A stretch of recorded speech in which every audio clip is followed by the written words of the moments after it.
Selamat pagi semuanya. Kita lanjut ya, yang soal kasus. Katie Weiss adalah seorang manajer divisi baru persediaan medis. Dia baru saja menyelesaikan tahun keduanya dan telah mengunjungi wakil presiden operasional perusahaan. Pada tahun pertama, pendapatannya menunjukkan peningkatan yang substansial dibanding tahun sebelumnya. Pada tahun kedua, ternyata peningkatnya lebih besar lagi nih. Wakil Presiden Sansan ada menjanjikan bonus $15 kepada Katie jika divisi tersebut menunjukkan peningkatan laba yang sama untuk tahun mendatang. Dan ya, datanya, ingat bahwa Katie merasa senang ketika melihat data operasi. Data ini ya, yang ini. Tapi dia kecewa dan bingung dengan laporan laba rugi. Alih-alih meningkat pendapatan yang signifikan, untuk tahun ketiga dia justru melihat sedikit penurunan. Jelaskan kepada Katie mengapa dia kehilangan $15. Itu karena gini logikanya, kan tahun ketiga tahun kedua laba bersihnya $18. Sedangkan Katie kan dijanjikan kalau tahun ketiga meningkat, sedangkan tahun ketiga malah menurun $17.000. Jadi menurunnya $600 ya kan, 18.000 dikurangi 17.400 kan $600. Padahal produksi yang dijual di tahun kedua lebih kecil di tahun ketiga. Jadi tahun ketiga itu lebih besar unit yang dijualnya daripada tahun kedua. Tapi laba bersihnya tahun ketiga lebih kecil daripada tahun kedua. Nah, ini kan pakai perhitungan laba rugi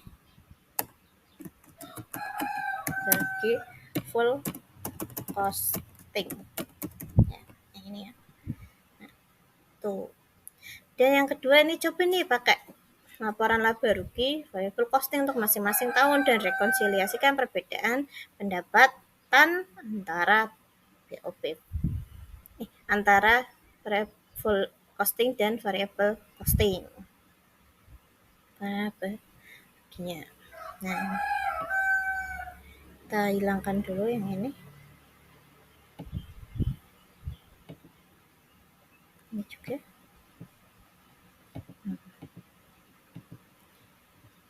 Ya, penjualannya 10.000, ini 8.000, 10.000, 12.000 dengan harga jual $10 semua di tahun pertama, tahun kedua, dan tahun ketiga.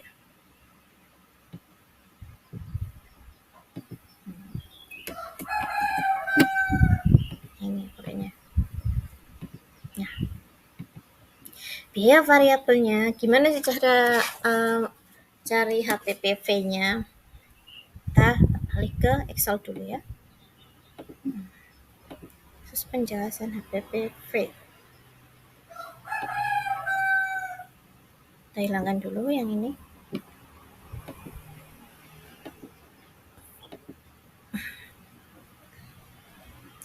Masih ingat ya, mencari HPPV atau biaya variabel untuk BBB, BTKL, dan BOP. Ini kita belah dulu ya. Nah, BBB, BTKL, dan BOPV tahun pertama. BOPV-nya $1, BB-nya $1,9, BTKL-nya $1. Yang tahun kedua dan tahun ketiga sama ya ini, $1, $2, $1. Nah, hasilnya beda-beda ya. Yang tahun pertama juga beda. Nah, ini nanti biaya ini yang akan digunakan di perhitungan HPP. Nah, kita lihat nih, persediaan awal yang pertama, persediaan awalnya tahun pertama kan 0, terus diproduksi 10.000 unit. Nah, dan penjualannya terus terjual 8.000 unit. Masih sisa kan 2.000 unit. 2.000 unit ini yang akan masuk ke tahun kedua sebagai persediaan awal. Nah, di tahun kedua ini ternyata menjual 11.000 memproduksi 11.000 unit. Jadinya kan ada 13.000 unit nih. Jadi yang tahun kedua menjual 10.000 unit. Masih sisa kan 3.000 unit. 3.000 unit ini yang akan menjadi persediaan awal tahun ketiga. Dan tahun ketiga memproduksi lagi 9.000 unit dan jadinya kan 12.000 unit, 9 tambah 3 dan dijual 12.000 unit juga. Jadi hasilnya 0 persediaan akhirnya. Nih, nah ini kan masih unit, ya kan? Sini. Nah, kita dikalikan ke HPP V ini. Masih unit. Nilai persediaan akhir yang tahun pertama 2.000 unit ini kan diproduksi di tahun pertama semua. Jadi menggunakan HPP V yang tahun pertama. Jadi 2.000 unit. 2.000 unit dikali mana tadi?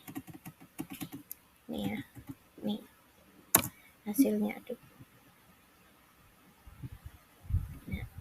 7.800. Nah, yang tahun ketiga ini kan 3.000 unit. Tapi kita lihat dulu 3.000 unit itu diproduksi di tahun kedua semua apa enggak? Kan enggak. Yang diproduksi tahun kedua hanya 1.000 unit. Yang 2.000 unitnya diproduksi di tahun pertama.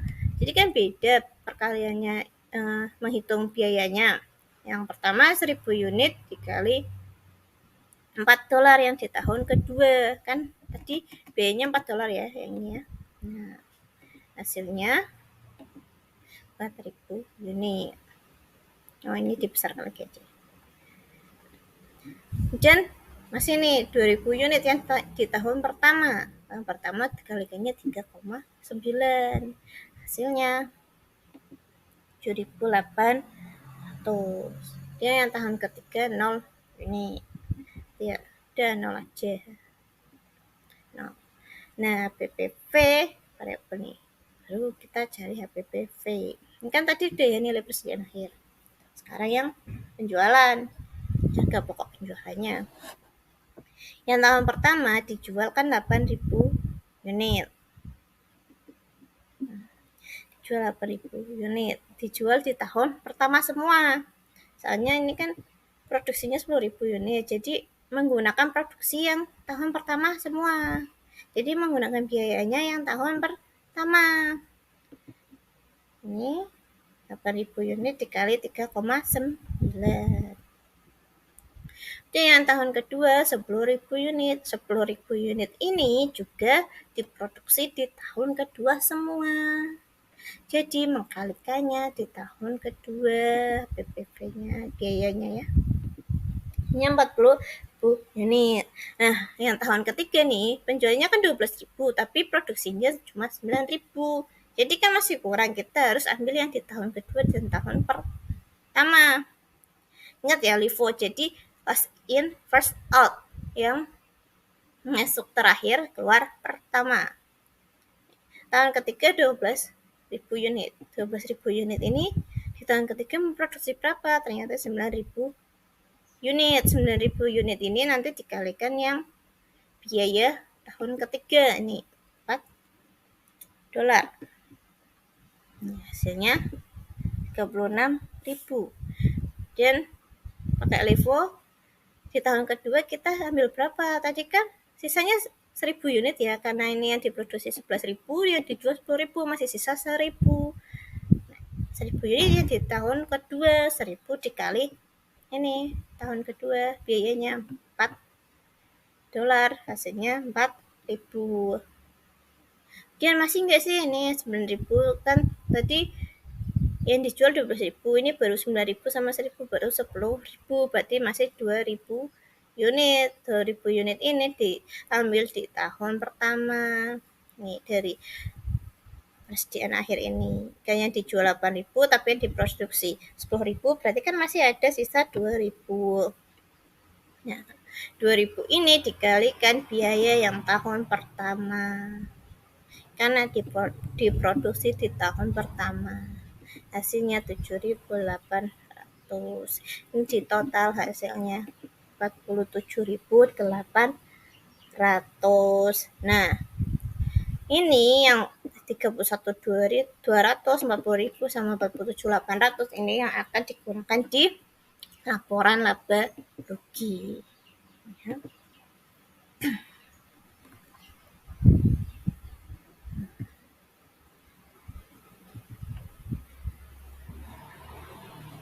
Nah,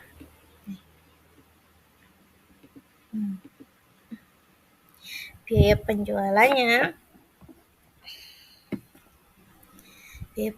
berapa tadi? Nih, 0,4 dolar dari penjualan. 0,4 dolar kali 8.000. Terus nih tahun kedua 0,5 dolar dikali 10.000. Tahun ketiga 0, dolar dikali 12.000 unit. Ini nih. Nanti dicek lagi ya perhitungannya ya teman-teman. Total biaya variabel segini. Pertama margin kontribusi tahun pertama 45.600, tahun kedua 55.000, tahun ketiga 66.200. Dari ini ya, penjualan dikurangi biaya variabel. Bentar ya. Nah, kita lanjut yang BOP tetapnya berapa? Ya, BOP tetapnya sesungguhnya tahun pertama 29.000, tahun 2 dan 3 30.000.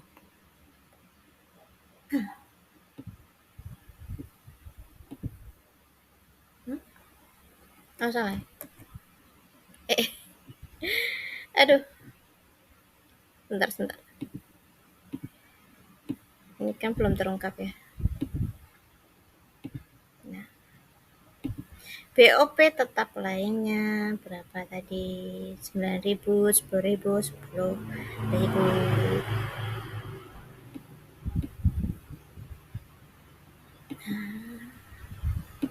Total BOP tetapnya tahun pertama 38.000 dari 29 tambah 9.000, tahun keduanya 40.000, tahun ketiga 40.000. Ketemu laba bersih berapa? Dari margin kontribusi dikurangi biaya tetap. Ketemu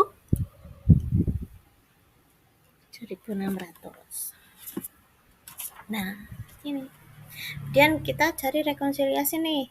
Rekonsiliasi ini kan, ini BOP tetap ditangguhkannya kan belum ketemu ya. Katanya belum ketemu. Yang masih ketemu kan ini, laba bersih variable costing toh. Nah,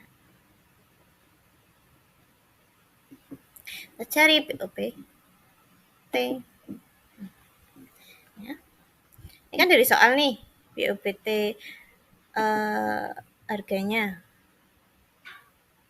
Nih, biayanya. Tahun pertama 2,9, tahun kedua dan tahun ketiga 3 dolar. Kita remove ke sini. Kemudian ini persediaan awal, produksi, penjualan, persediaan akhir sama ya kayak tadi yang ini. Yang APP ini sama ya. Nah, kita cari BOP ditangguhkannya berapa. Kita hilangkan dulu. Ini juga kita hilangkan dulu. Nah, BOPT persediaan akhir. Ingat ya, BOP tetap ditangguhkan atau dilepaskan itu menggunakan persediaan akhir dikurangi persediaan awal. Jangan keliru. Kita cari ini persediaan akhir dulu, persediaan akhirnya ini ya. Yang tahun pertama 2000 unit ini yang menggunakan persediaan akhirnya di tahun pertama. Jadi 2000 unit dikali 2,9 dolar. Hasilnya kayak ini ya. Hasilnya 5.800. Dan tahun kedua nih 3.000 unit persediaan akhirnya.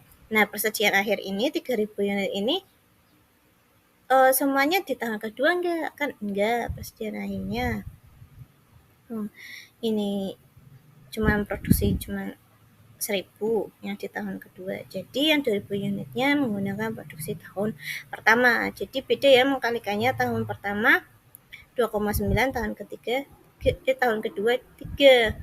Jadi ini 2.000 unit diproduksi tahun pertama, jadi 2.000 unit dikali 2,9 hasilnya 5.800. Dan yang diproduksi tahun kedua 1.000 unit dikali $3, ya 3.000, totalnya 8.800. Yang tahun ketiga kan 0, jadi 0 dikali $3 kan 0. Nah, dan kita ini kan udah persediaan akhirnya. Kita cari persediaan awal. Persediaan awal yang tahun pertama 0, tahun kedua 2.000, tahun ketiga 3.000. Tahun pertama kan 0. 0 dikali 2,9 hasilnya 0. Tahun kedua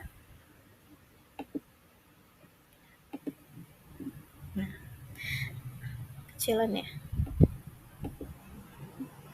Tahun kedua kelihatan nggak? Tahun kedua 2.000 unit. 2.000 unitnya ini persediaan awalnya dari mana? Dari tahun pertama. Ingat ya, ini kan persediaan akhirnya kan masih 2.000. Menjadi persediaan awal di tahun kedua, tapi dia masih menggunakan POPT yang 2,9. Kan pakai 2.000 unit dikali 2,9 hasilnya 5.800. Yang tahun ketiga sama 3.000 unit ini dari mana? 3.000 unit ini ternyata dari tahun kedua, tapi ini tahun keduanya itu kan yang ini persediaan awal 2.000 di tahun pertama, jadi 3.000 unit, 1.000-nya diproduksi di tahun kedua dari ini, dan 2.000 unitnya diproduksi di tahun pertama. Ini 2.000 unit diproduksi pertama, tadi 2.000 dikali 2,9, 5.800, dan 1.000 unitnya dikali $3. Hasilnya totalnya 5.800 tambah 3.000 hasilnya 8.800. Baru nih kita ketemu POPT. Nah, kan tahun pertama ingat ya, akhir dikurangi awal. 5.800 dikurangi 0 hasilnya 5.800. Tahun kedua 8.800 dikurangi 5.800 hasilnya 3.000. Tahun ketiga 0 dikurangi 8.800 hasilnya minus 8.800. Ini yang nanti digunakan di rekonsiliasi. Kita sini lagi. Aduh. Nah. Ya.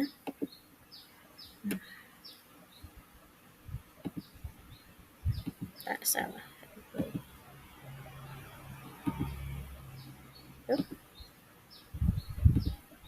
Nah, dia yang kita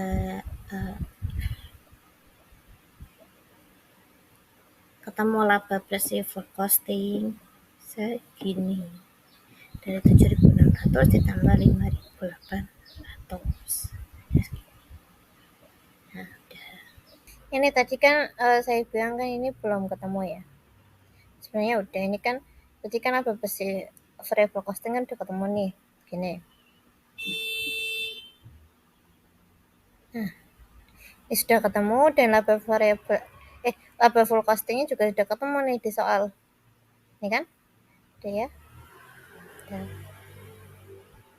ini POPT-nya tinggal dikurangi aja, 13.400 dikurangi 7.600 hasilnya 5.800.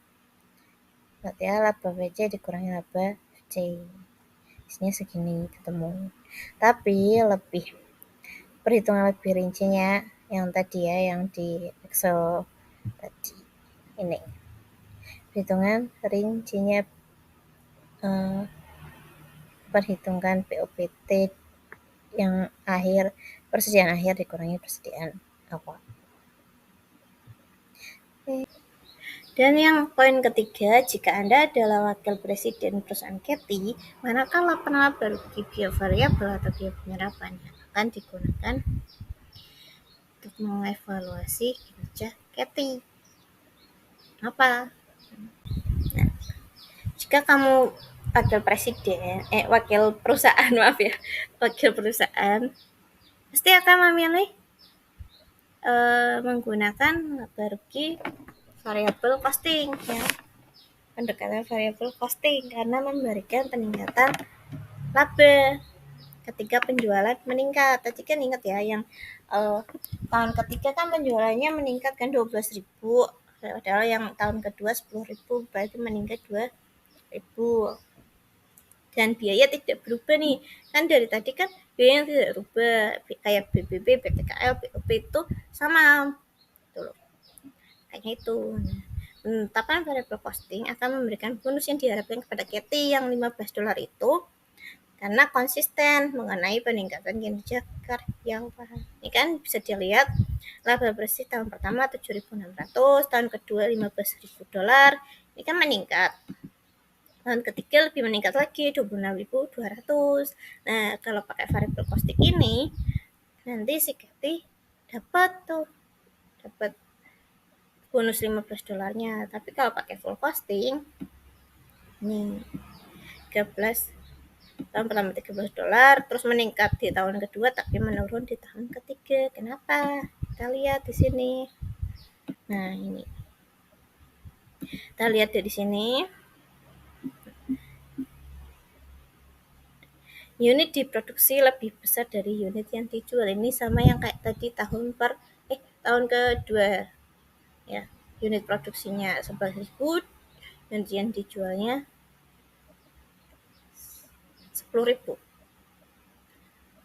Kalau kayak gini nanti laba full costingnya lebih besar daripada variable costing. Benar ya? Tadi 18.000 meningkat ya tahun kedua daripada yang tahun pertama.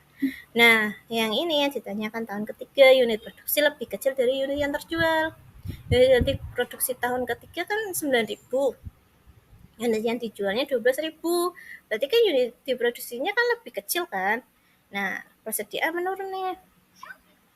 Dan hubungannya apa? Laba bersih full costing kan lebih kecil daripada variable costing.